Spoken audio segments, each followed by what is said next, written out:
Hi, Mr. Loomis. Welcome back. In our last lesson, we learned about how young people in the 1960s led the charge for change. But it wasn't just young people who were trying to improve society.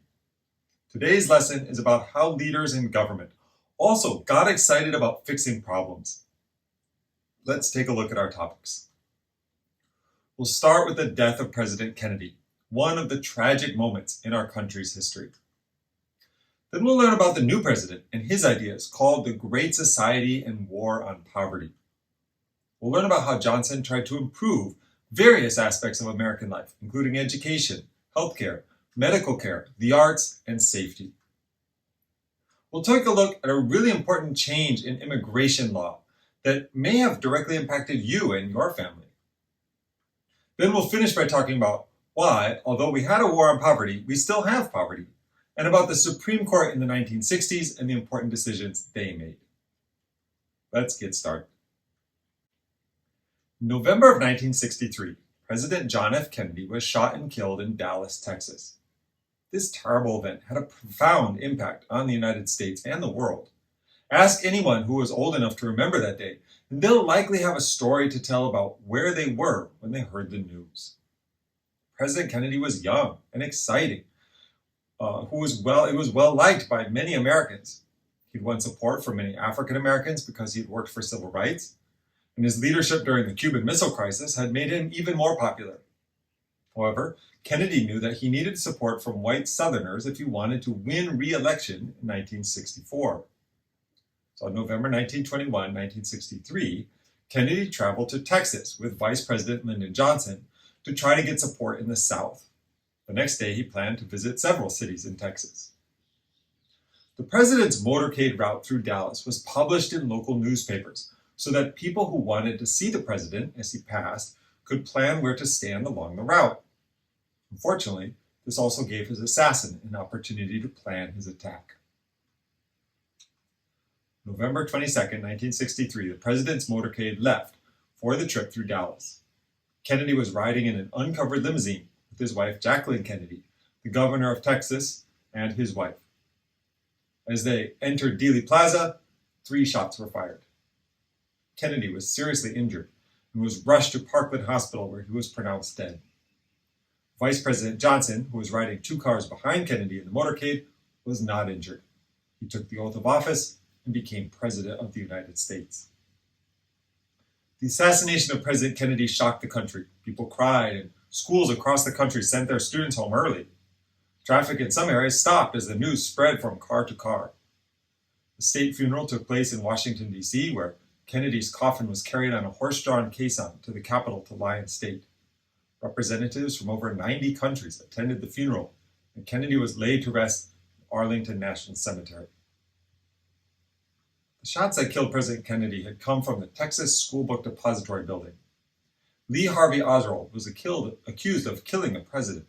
Oswald said he was innocent and that he was being blamed because he had once lived in the Soviet Union. But Oswald did not get to go on to court because 2 days later, a man named Jack Ruby shot and killed him when he was being taken from the police station to jail. Ruby said he did it because he was upset about the president's death. The Warren Commission, named after Chief Justice Earl Warren, investigated the assassination. The commission found that Lee Harvey Oswald acted alone in shooting the president, and that Jack Ruby acted alone when he killed Oswald. However, many Americans did not believe this conclusion and suspected that there was a plot or a cover-up involved. To this day, the assassination of President Kennedy remains a subject of debate and has given rise to many conspiracy theories. In the years following the assassination, people all over the world continue to remember and mourn President Kennedy. His gravesite at Arlington National Cemetery is marked by an eternal flame, and thousands of people still visit it every year. The tragic events of November 22nd, 1963 will never be forgotten and will always be a defining moment in American history. The new president was from Texas and was from a poor family. Before becoming a politician, he was a high school teacher. He was first elected to the House of Representatives in 1937, then to the Senate in 1948. He became the Senate Majority Leader in 1955. He was really good at convincing people to agree with him, and he knew how to get laws passed through Congress. People called his way of convincing others the Johnson treatment. It was a mix of reminding people of past favors, promising future favors, and saying bad things would happen if something he didn't get, something he wanted didn't happen. Some people described the Johnson treatment like standing under a waterfall of his words. In 1960, Johnson had tried to become the Democratic candidate for president, but he lost to Kennedy. However, Kennedy asked him to be his running mate in the general election, and Johnson accepted. After Kennedy died, Johnson continued many of Kennedy's plans and kept many of his advisors. But Johnson had some of his own ideas. One was that he wanted to make the United States a better place for everyone. He thought that the country was rich enough that no one should be left out. He wanted to end racial discrimination and poverty. He also wanted to create a country with beautiful art, a clean environment, and a government that cared for the people. He called his vision the Great Society. The centerpiece of Johnson's plan to create a great society was the fight to end poverty in the United States. Johnson had seen poverty up close back in Texas and thought of it as a question of right and wrong. In his ideas, it was wrong that there should be poor people in a country that had so much. His war on poverty was about giving people the chance to lift themselves out of poverty rather than just giving them money. In the 1960s, the economy was good and there were jobs available, but many poor Americans didn't have the skills they needed to get those jobs. So in 1964, the Economic Opportunity Act was passed. It gave money for programs to help the poor find jobs, such as the Job Corps, which gave job training and work experience to those who needed it. The new law also coordinated Volunteers in Service to America, a program that recruited people to provide educational and community services in poor areas. The Community Action Program helped people in disadvantaged communities improve their lives by creating organizations managed by locals. The law also provided low-interest loans to help people improve their farms or start businesses, and gave housing and education to migrant farm workers.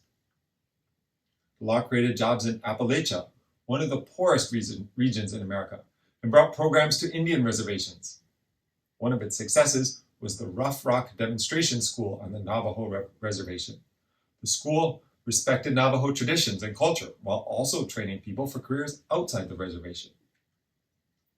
President Johnson had once been a teacher, and he believed that education was the key to ending poverty and other social problems. In 1965, Congress passed the Elementary and Secondary Education Act, ESEA, which gave money to elementary and high schools. This was the first time the federal government gave money to public schools. The Higher Education Act gave scholarships and low-interest loans to help poor students go to college. Today, most student financial support comes from the federal government, and high school seniors fill out the FAFSA form to apply for grants, loans, or work study to help pay for college. Poor children often start school already behind other kids because their parents can't afford to give them books, toys, and other learning experiences. Johnson created Head Start, a program that provides free preschool for low-income families. A study showed that children who went to Head Start did better at school and had better health than those who did not. They were less likely to need special education services, less likely to commit crime, more likely to graduate from high school and attend college, and less likely to suffer from poor health as adults. During the Great Depression of the 1930s, President Franklin Roosevelt created Social Security to give money to retired people. However, President Lyndon B. Johnson noticed that even with Social Security, many elderly people still had a hard time paying for medicine and visits to the doctor or hospital. So he created a new program called Medicare to help pay for health care. Along with Social Security, Medicare has become one of the most popular and expensive programs run by the federal government. Medicare is paid for by taking taxes from younger people who are working, just like Social Security. As more and more baby boomers retire and live longer, they will need more medical care. This means that the cost of Medicare is going up quickly.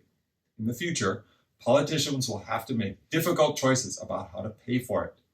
They might need to raise taxes on current workers or cut benefits. Because older Americans vote more than younger Americans, it's likely that they will push to keep the benefits in place. A year after Medicare was created, a program called Medicaid was also created. Medicaid helps poor people pay for health care. The federal government gives money to each state to run the program, and each state has its own name for it. And it's, for example, in California, it's called Medi-Cal. In Massachusetts, it's known as Mass Health. And in Hawaii, it's called Quest. In 2010, a new law called the Affordable Care Act, or Obamacare, was passed.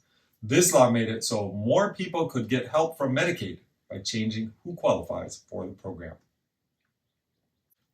President Johnson supported the arts and humanities by creating the National Endowment for the Arts and the National Endowment for the Humanities. These programs provided money for artists and writers.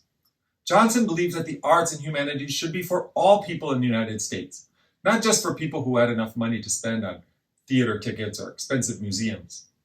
The government's support for the arts was a way of saying that in a great society, everyone should be able to enjoy the arts. In 1967, Johnson signed the Public Broadcasting Act, which created the Corporation for Public Broadcasting. This organization helped start the Public Broadcasting Service, PBS, and National Public Radio, NPR, in 1970. The National Endowment for the Arts and National Endowment for the Humanities have funded many art projects, including theater productions, literature translations, and art exhibits. They've also made it possible for millions of school children to experience the arts. For example, when elementary school students take a bus to watch a play, the cost of the bus ride is often paid for by a grant from the National Endowment for the Arts. These programs have also recognized America's great artists. The National Medal of Arts is an award given by the President to artists who have made important contributions to society.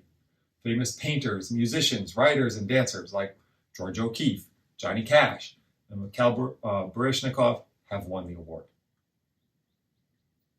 During the early 1900s, writers like Upton Sinclair wrote books that drew attention to food safety issues in the United States. Sinclair's book, The Jungle, was one of the many that led Congress to create the Food and Drug Administration.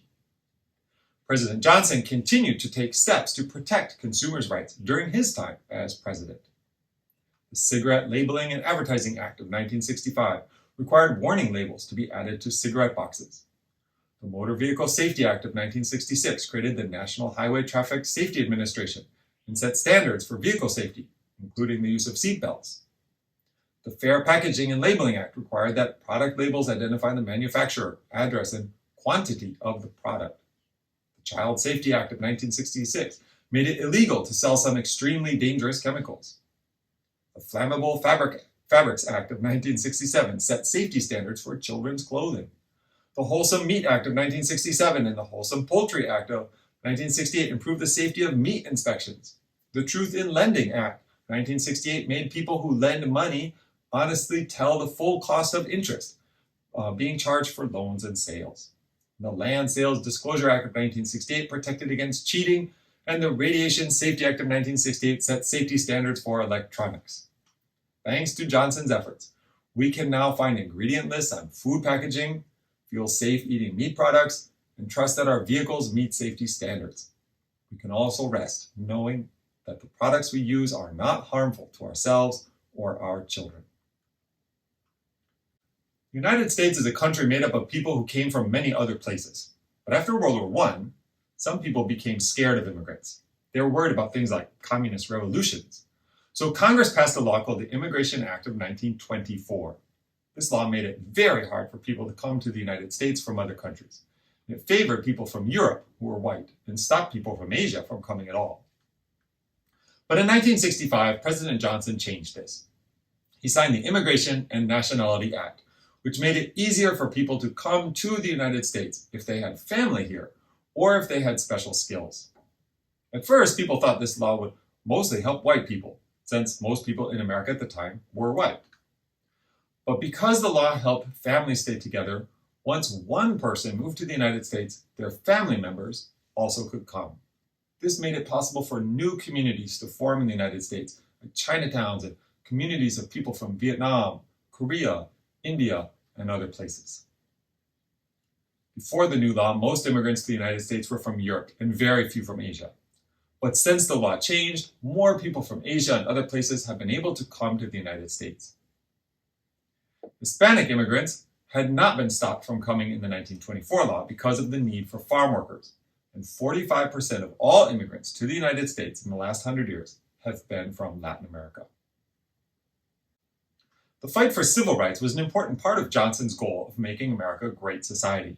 He used his talents to work with Congress to pass the Civil Rights Act of 1964 and the Voting Rights Act of 1965, both of which we discussed in the last unit. Johnson also worried about protecting the environment, which we'll discuss in our next lesson. During the 1960s and early 1970s, the United States fought a war in Vietnam. The war cost a lot of money, and it made it hard for President Johnson to pay for programs to help Americans who were poor. Johnson wanted to help these people, but he didn't want to end the war because he was afraid it would make America look weak during the Cold War. This meant he had to choose between helping the poor and fighting the war. Sadly, he chose to fight the war, and the programs suffered. Despite this, Johnson's programs did help many people.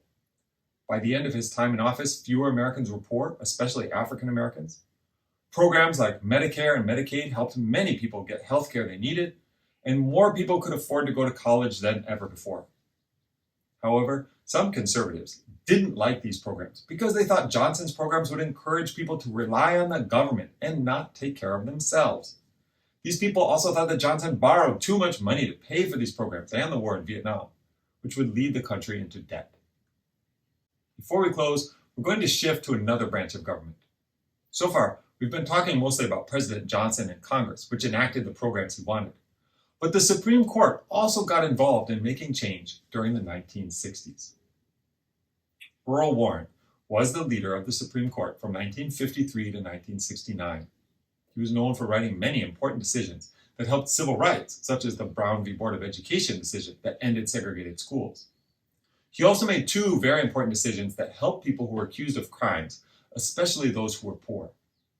One of these decisions was about a poor man named Clarence Earl Gideon.